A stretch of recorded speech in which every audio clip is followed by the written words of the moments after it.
Has you ever looked at a global conflict, seen all the diplomatic efforts, and still wondered, how could things spiral so horribly out of control despite seemingly good intentions?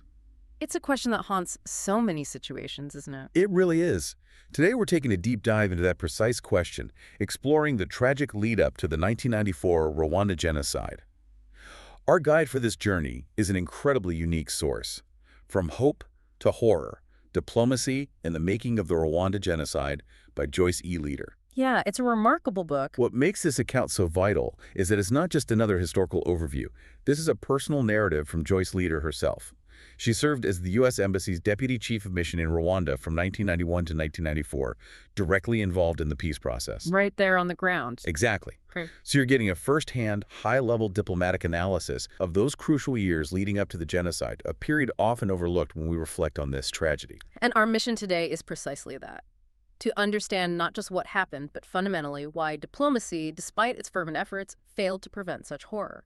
Why it failed. Yeah. This deep dive will challenge some common assumptions about well-intentioned policies, revealing a complex interplay of internal and external factors. The core insight we're going to unpack throughout this conversation is how policies aimed at promoting democracy and peace paradoxically contributed to escalating violence, leading to a catastrophic outcome. Wow. Paradoxically contributed. Okay, let's unpack this. Our journey begins in 1991 with what felt like a genuine sense of optimism.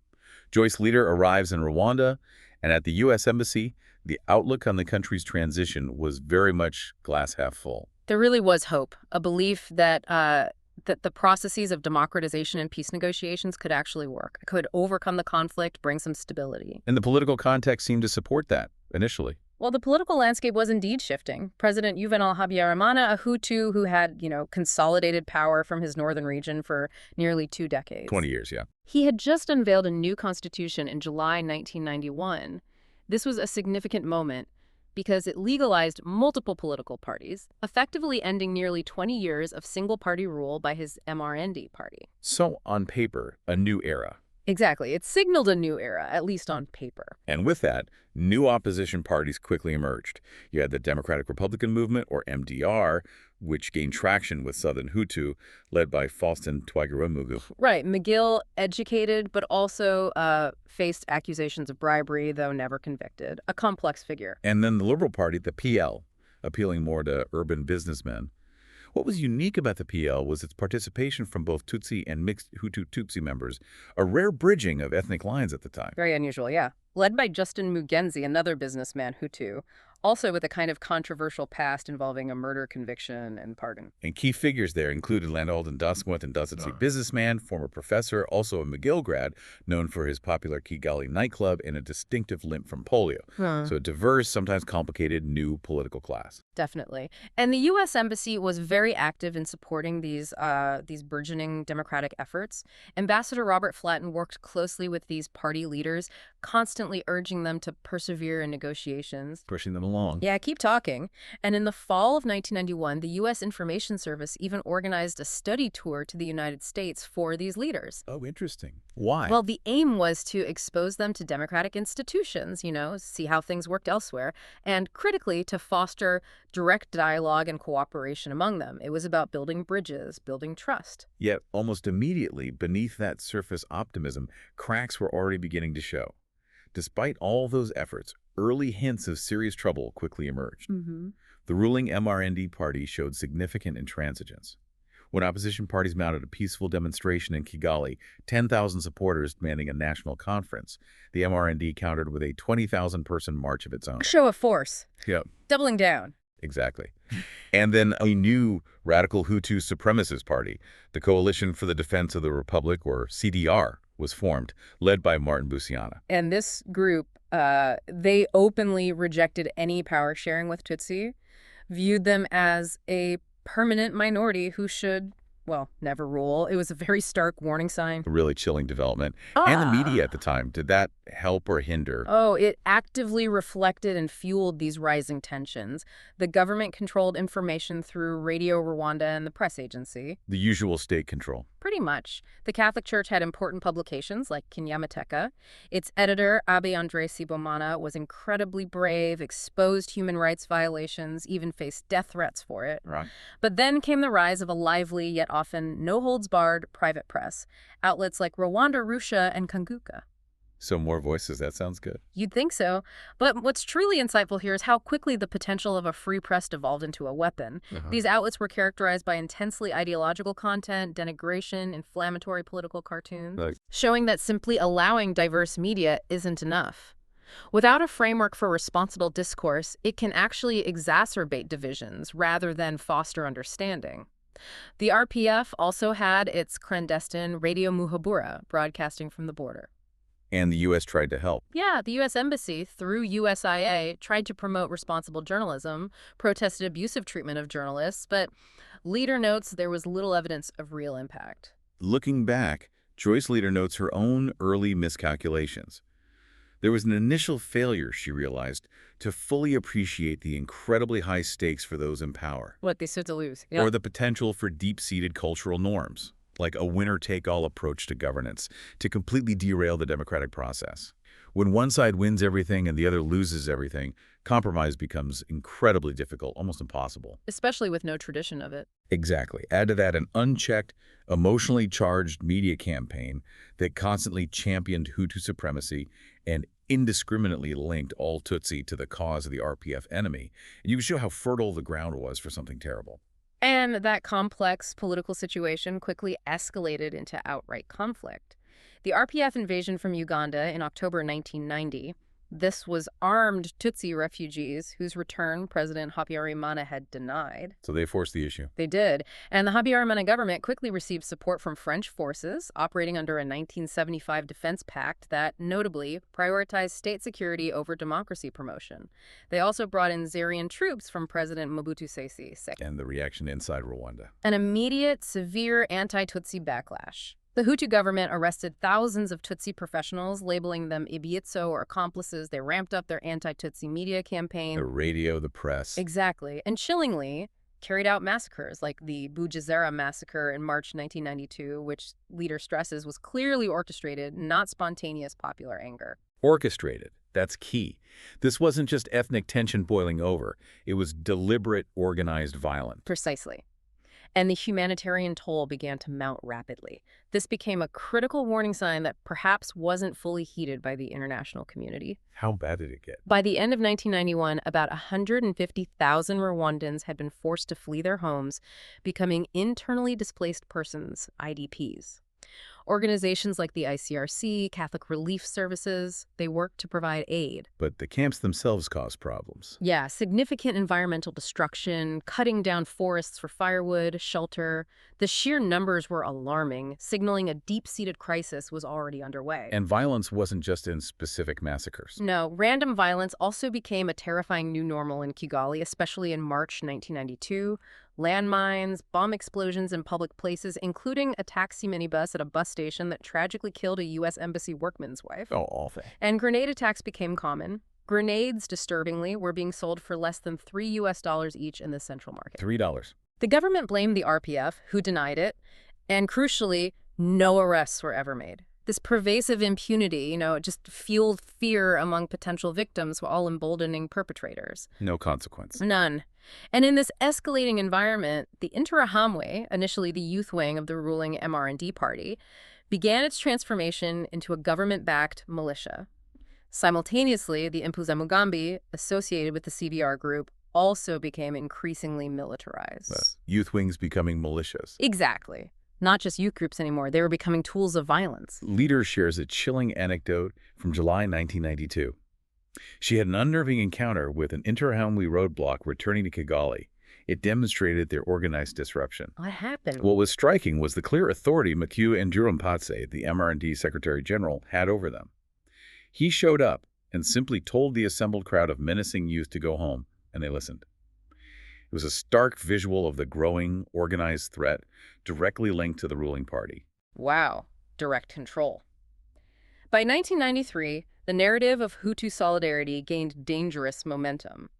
Hardline Hutu supremacists like Leon Mugesera used it as propaganda to unite Hutu against power sharing and the RPF. What kind of things were they saying? Mugesera, for instance, chillingly called for sending Tutsi back to Ethiopia via the Nyabarongo River, basically, kill them and dump them in the river, and denounced Hutu opposition members as traitors. Unbelievable rhetoric. Yeah, this narrative was a deliberate attempt to eliminate any room for moderates, painting all Tutsi as the enemy and any Hutu who disagreed as a betrayer. This kind of rhetoric clearly undermined any diplomatic attempts at reconciliation. And this was the deeply volatile backdrop against which the Arusha peace talks were taking place in Tanzania. Right. The initial rounds, Arusha 6 in July 92 and Arusha the 2nd in August 92, actually yielded some progress. A ceasefire, a protocol, and the rule of law seemed promising. But the hard part was power sharing. Exactly. The subsequent power-sharing negotiations, Arusha III, which began in October 92, dragged on for 4 months. They became increasingly contentious. And Habyarimana wasn't helping. No, this political friction was seriously exacerbated by President Habyarimana's public actions. In November 1992, he publicly denounced the October 30 Arusha Protocol as nothing but a scrap of paper in a speech to party supporters. Undermining his own negotiators. Directly undermining the peace process. And it understandably fueled intense fear among Tutsi, who saw their hopes for protection just evaporate. His bloc, the MRND and CDR, stubbornly insisted on securing a blocking third in any transitional institutions. Meaning they could veto anything. Pretty much, giving them an iron grip on the process, preventing real change. And as diplomatic progress seemed to stall, violence surged, demonstrating this dangerous disconnect. Anti-Tutsi violence broke out in Gisenyi in December 1992. And Radio Rwanda explicitly encouraged Hutu to kill now or be killed later, direct incitement.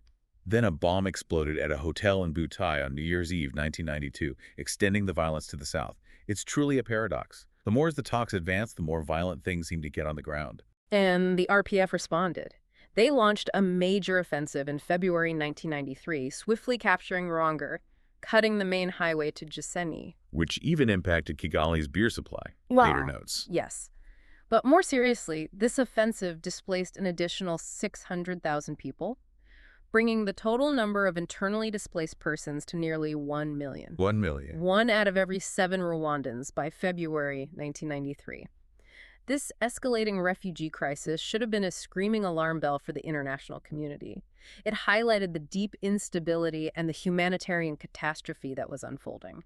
The U.S. Embassy reacted to this escalation by going on authorized departure status, and all Peace Corps volunteers were evacuated. Leader also mentions being deeply concerned about specific American citizens like Rosamund Carr. From Gorillas in the Mist, right? Living near the conflict zone. Exactly. And the deep divisions within Rwanda were further highlighted by 2 conflicting meetings in February 1993.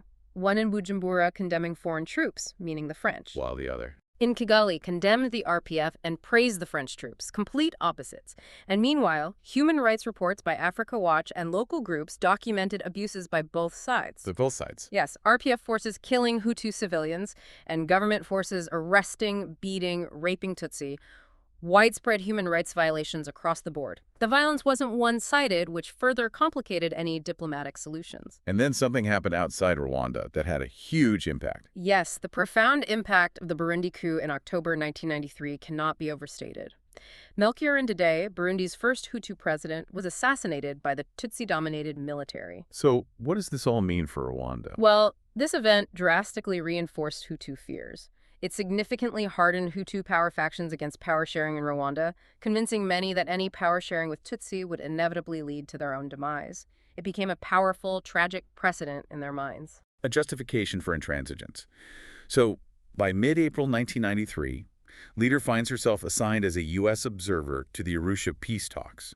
Her initial focus was refugee repatriation, but she quickly got drawn into the prolonged military negotiation. Right, the really thorny issues. And she notes this feeling of relief being in Arusha, away from the constant stress in Kigali, a feeling shared by Rwandan friends who could travel there, almost like an ultimate reality. Understandable. The Arusha negotiations centered around the Mount Meru Hotel. The RPF delegation was notably disciplined, had their own equipped office. Unlike the government delegation, apparently, French and English were the languages. But despite this calm setting, major disagreements persisted, right? Oh yeah, deep mistrust. There was a lengthy debate over the national police force. The government wanted the paramilitary gendarmerie under the Ministry of Defense. RPF wanted a national police under the Ministry of Interior, tied to power-sharing ministry assignments. Control was key. Always. Then there was the prolonged discussion over the neutral international force, the NIF. Should it be OAU or UN? The RPF reluctantly conceded to the UN. Oh, there's a catch. A big one.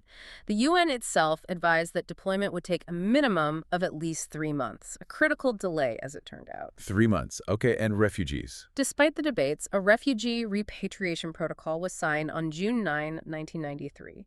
It accepted the inalienable right of refugees to return. Sounds positive. Yes, but disagreements persisted over the actual numbers. RPF claimed 1 million. UNHCR government said maybe 500,000. Naturalization was also contentious. The very act of signing, while a diplomatic win, often papered over these underlying unresolved issues. Issues that would come back later. Exactly. And then the culmination. The Arusha Peace Accords, a collection of all the protocols, finally signed on August 4th, 1993. Habyarimana and the RPF chairman, Colonel Alexis Kanyarengwe. It became the fundamental law of Rwanda, alongside the 1991 Constitution. It felt like a monumental achievement. And there was initial optimism for implementation, especially with the deployment of UNAMIR, the UN Assistance Mission for Rwanda, starting in October 93 under General Romeo Dallaire. Dallaire had high hopes. He did. Really? The OAU observers were integrated into UNAMIR. It seemed, just for a moment, that peace was actually within reach. Yet, as is so often the case, the promise of peace quickly encountered harsh realities. Despite the accords, despite that optimism, implementation faced severe hurdles. It really did, revealing fundamental weaknesses in the diplomatic approach. Like the splits within the opposition parties. Yes. Deepening splits within the MDR and PL became a major problem. Hutu power factions within them rejected power sharing, actively obstructed consensus on ministerial and legislative appointments. And leaders suspected Habyarimana was behind it. She mentioned suspicion that he was manipulating the MDR and the PL to maintain control.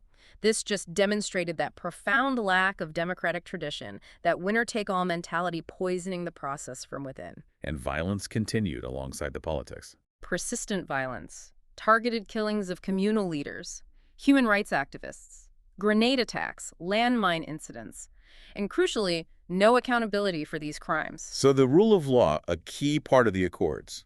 Effectively non-existent. Which brings us to maybe one of the most insidious developments, the alarming rise of RTLM radio. Radio Television Libre de Mille Collines, launched August 93. Yeah, this privately financed station rapidly became the voice of the extreme right-wing Hutu supremacist CDR party. It openly named enemies of the state, explicitly called for action against them. Action meaning violence. Unquestionably. Later expanding its hate-mongering to target UNAMIR forces, General Dallaire, even Belgian troops. This wasn't just biased reporting, it was a powerful, unchecked instrument of propaganda and incitement. Showing how media can be weaponized. Especially in the absence of strong institutions, and diplomatic efforts just failed to counter this direct threat to peace. And all this led to political stalemate. A deep stalemate.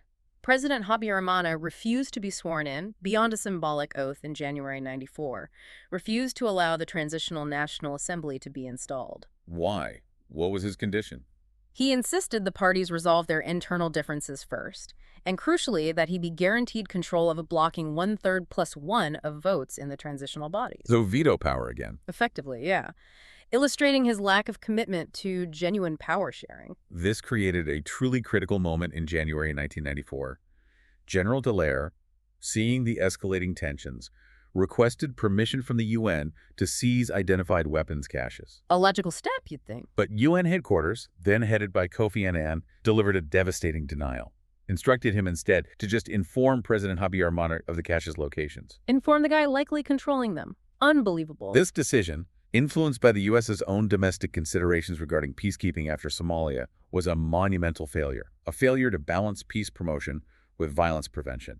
It tied Dallaire's hands. Completely. And the controversy over the CDR trying to get a seat in the Transitional Assembly just highlighted the mess. Diplomats argued for including them, hoping to hold them accountable to nonviolence. A risky gamble. Very. The RPF refused to back down. And the CDR's own violent demonstration outside the Constitutional Court, demanding access, it just showed their true colors. And the killings continued. February 94, Felicien Gatabazi of the PSD assassinated. Then, in revenge, Martin Busiana of the CDR, that pervasive impunity. Fostered fear, emboldened perpetrators. The rule of law had completely eroded. Net. None. And in early April 1994, RTLM employed its final chilling tactic, announcing an imminent RPF coup and attack on President Habyarimana. Setting the stage. Exactly. Playing into that track record of masking evil deeds they were planning to commit by threatening in advance imminent danger from the other side. Cynical, deadly propaganda. Leader paints this final picture of hope just before the horror. April 5, 1994, meeting with Linda Thomas Greenfield, a regional refugee officer, admiring Kigali's beauty from a hilltop. A moment of peace. Having no hint of the tragedy that would begin to unfold within hours. Truly the calm before the storm. And then the fateful moment. April 6, 1994, about 8:30 p.m., a distant but distinct explosion. Within half an hour, confirmation came. President Habyarimana's plane, returning from a meeting in Tanzania, shot out of the sky, all aboard killed, including the Burundian president. The fuse was lit. April 7th brought the immediate, horrific onset of the killing. Leader recounts her next-door neighbor, Prime Minister Agath Uwilingiyimana, calling, seeking safety, but unable to reach the house due to gunfire. Terrible. Soon after, Presidential Guard troops searched Leader's house, accusing Linda Thomas Greenfield, her house guest, of being Tutsi simply because she was a tall, dark-skinned African-American. Just pure chaos and arbitrary violence descending instantly. Instantly. And the book recounts specific examples of the widespread tragedy. Landold Ndasinwa, the PL leader we mentioned. The nightclub owner. Yes. He and his entire family, his Canadian wife, 2 teenage children, brutally slain. Alphonse Nkubito, the human rights activist and attorney general, injured, later died mysteriously. Amisi Bamana, the priest journalist. He survived thanks to help from a General Rusatira, continued his work, but later died from illness after being denied a passport. General Rusatira himself bravely spoke out against the killing in military meetings, helped hide Hutu moderates. Acts of incredible courage amidst the horror. There were heroes. Amidst all that, Yeah. the U.S. Embassy initiated an emergency evacuation from April 9-10 overland convoys to Burundi. Even leaders Cuppy Coco joined the convoy. Even the dog got out. And Ambassador David Rawson showed incredible quick thinking when a Kenyan diplomat's wife was accused of being Tutsi just for speaking Kinyarwanda. What did he do? He diffused it by speaking Kinyarwanda himself and asking, how can that be proof? I speak Kinyarwanda too. Does that mean I am a Tutsi? Smart move. Very quick thinking. But the overall outcome, devastating.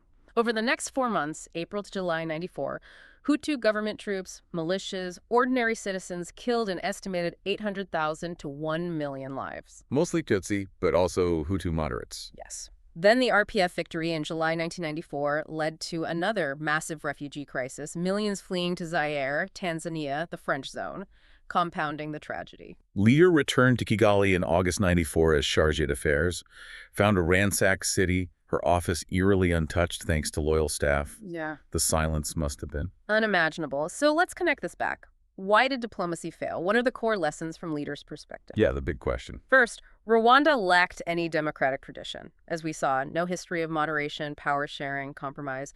That winner-take-all approach was deeply entrenched, made real negotiation almost impossible. The foundation wasn't there. Not at all. Second, institutions were alarmingly weak. Political parties became vehicles of violence, courts offered no justice, and the media, like RTLM, became a tool for demonization. These weak institutions just crumbled. Couldn't withstand the pressure. Third, there was an international signing obsession. Diplomats were too eager to reach agreements, even flawed ones. Some protagonists just saw these agreements as a resting and regrouping period between battles. A pause, not a solution. Exactly. Arusha negotiators moved too fast sometimes, creating animosity back in Kigali by papering over unresolved issues. Fourth, a critical factor.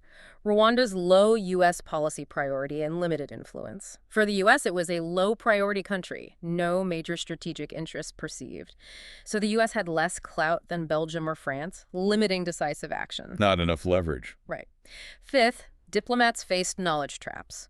Short assignments often meant a lack of sufficient historical context. This led to misassessments, struggling to grasp the depth of the cultural and political challenges. Didn't fully get it. Sixth, domestic considerations often drove foreign policy. This sometimes overrode the critical humanitarian need on the ground. Delair's denied request to seize weapons, influenced by Somalia syndrome. A prime example. Seventh, long-term neglect of refugee issues. UNHCR's Sadako Ogata lamented 30 years of neglect, calling it a contributing factor. The million IDPs by early 93 should have been a massive red flag. A ticking time bomb. Yeah. And finally, perhaps the most critical failure identified by Leader, a failure of omission. Failing to balance policies promoting democracy and peace with explicit policies to prevent or mitigate the unintended consequences.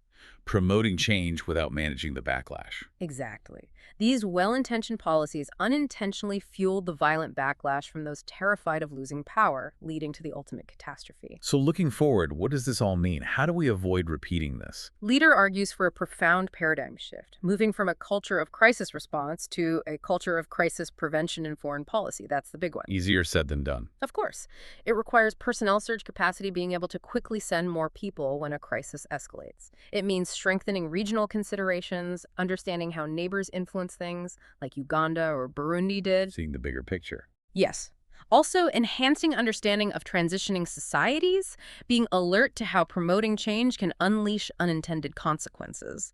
This needs improved preparedness, better training for diplomats on early warning signs, policy dilemmas. And the refugees. Crucially, prioritize political solutions for displaced persons. Resolving protracted refugee and IDP situations must be integral to conflict prevention, not an afterthought. But it has to be part of the plan from the start. Absolutely. The catastrophic consequences in Rwanda powerfully underscore the unfinished business of our time in making conflict prevention a true diplomatic policy priority. This deep dive really reveals that the genocide wasn't inevitable. It wasn't just fated to happen. It was a tragic convergence of factors exploited by morally bankrupt individuals. And that failure of omission in diplomacy, focusing on promotion without enough prevention. It's a stark, painful lesson. A lesson we have to learn. Think about this. Never again is an elusive goal, isn't it? Something we all say but often struggle to achieve. But maybe changing the paradigm, shifting from just reacting to crises towards genuine conflict prevention, backed by real resources for early action, maybe that's a vital starting point. So what stands out to your see about how the path to horror might have been diverted?